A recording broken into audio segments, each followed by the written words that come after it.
All right, welcome to our presentation on Achilles tendon pain. I'm going to take you guys through some PowerPoint slides, and then I've got some video here at the end that will show you some useful tips as well.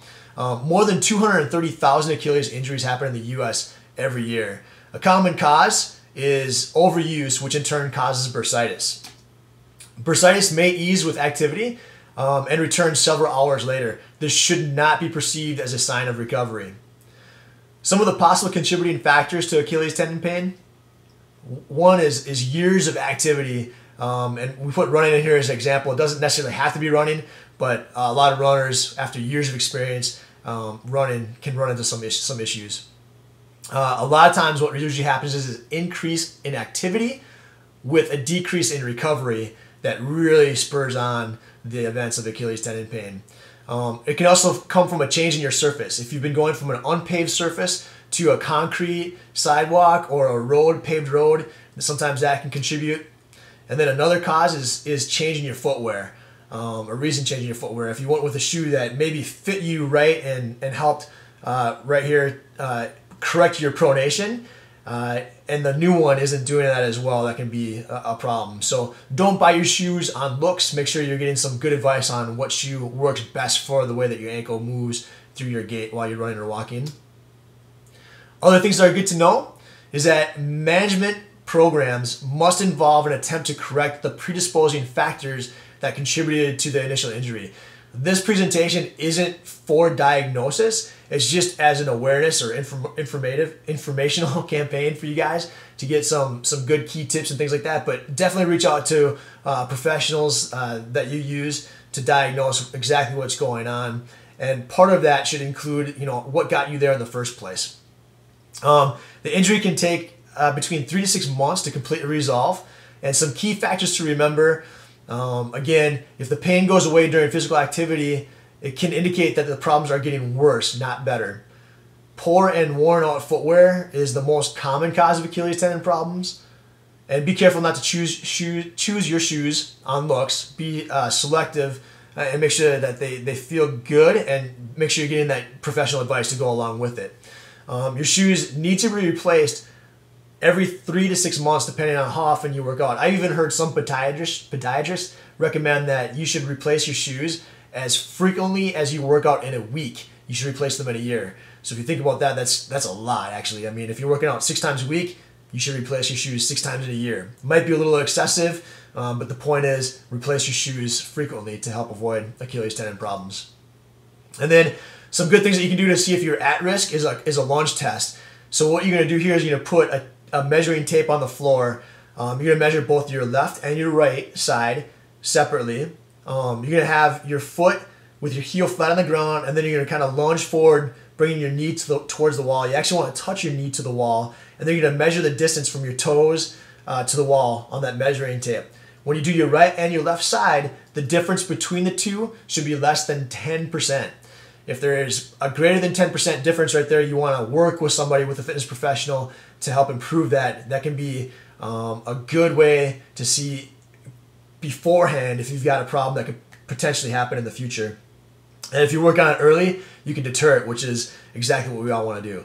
So I've got some video coming up here next, but I also want to give a quick special thanks to Paul Wright, who wrote the article Achilles tendon pain, and give you guys access to his information. This is his website link right here. If you go there, there's a free ebook that you guys can get that has some additional information on some other chronic injuries, and he's got great advice there, so go ahead and check it out. Thanks. All right, I'm Phil Timmons.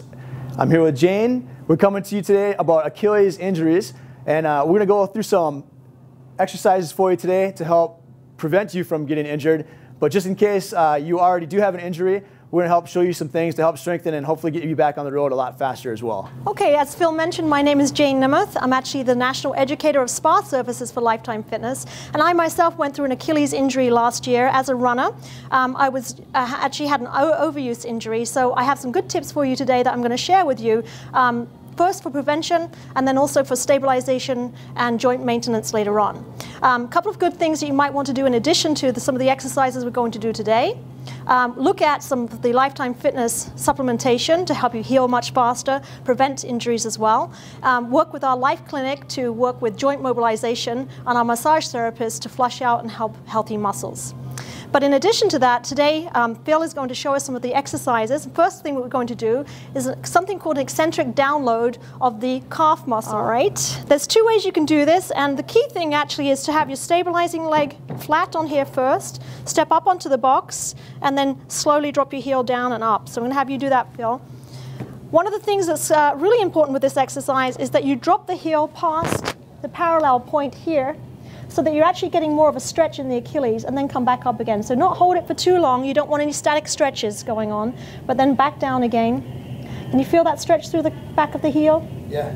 Great.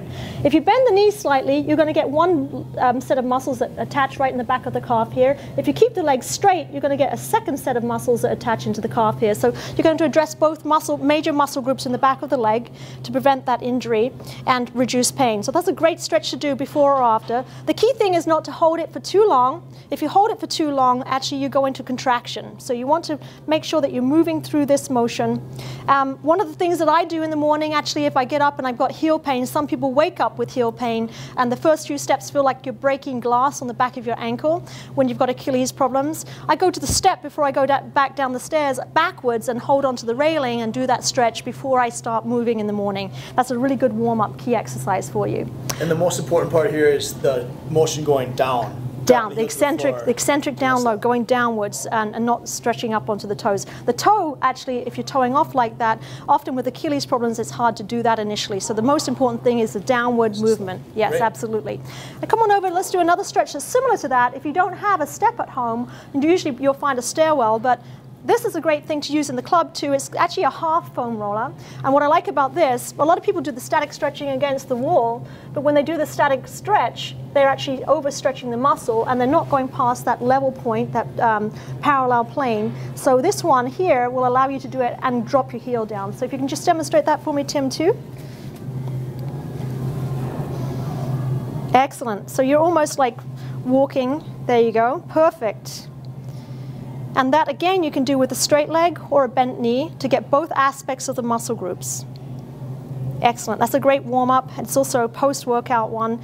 Really good before you actually start a run or spin class, just to get those muscles warmed up and the blood flow to the tendons, because blood flow doesn't go to the tendons very easily. It tends to go more to the muscle. Excellent. Perfect. If you do have pain afterwards, one of the key things that I found helpful was using a foam roller on pretty much a daily basis. I invested in one of these, and you can get them at our pro shops downstairs. Sorry. And these are very, very beneficial because they're on the fitness floor as well, so you don't have to buy one. But every time you're in, you can use this in a different way, and I showed you earlier, so I'm going to have you demonstrate again. Sitting back onto the foam roller will give you a little bit more pressure, and you can hold it into a spot, and you're stretching the front of the foot out at the same time. So that's a nice stretch on the ankles. That's something that we need to work with, because ankle flexion and joint mobilization is also very important with Achilles injuries. Yeah, that one's nice. Yeah, you can feel that one, right? Yeah. Very good. So that's an excellent preventative one. Of course, ice and compression are also very good too. So sometimes you might use taping to stabilize the joint. But when we work with stabilization, another exercise that I love to use is the Bosu ball. The Bosu ball is particularly good because it's actually going to work on, you can do one-legged drills or double-legged. So I'm going to have you step on both legs at the same time to start with. And see how you wobble around. You can do this on a wobble board too. You can do it on those little small discs. So we have lots of choices here at Lifetime Fitness. You see that that's going to create some ankle stability for you. So that's really going to help to stabilize and prevent injuries on the off season. But also you can do some of this during the regular season when you're training hard for events too. You can do one-legged exercises or double-legged exercises. I generally start off with the double-legged until you get more comfortable. You can actually do your bicep curls. You can throw the medicine ball. There's lots of many exercises that the personal trainers will have you do, which will strengthen and stabilize you. When you go to the one-legged drill, remember how we did that? Yeah, this one's a little bit more tricky, so you need to be right in the center of that Bosu ball. And it's almost about getting into a squat position. There you go, perfect. And then go down to as far down to the ankle as you can. If it's only to the knee to start with, the key thing is that you're not dropping forward too much at the waist, but you're actually going down into a squat position, and that really does stabilize that ankle. Perfect, excellent, nice job. That is a great exercise to do daily for prevention and also for repair and stabilization for the next season coming forward. So I hope you found that very helpful today. and try some of these things. Touch base with one of your personal trainers who can help you get these really down so that you know how to do them properly before you go out and do them by yourself. Awesome.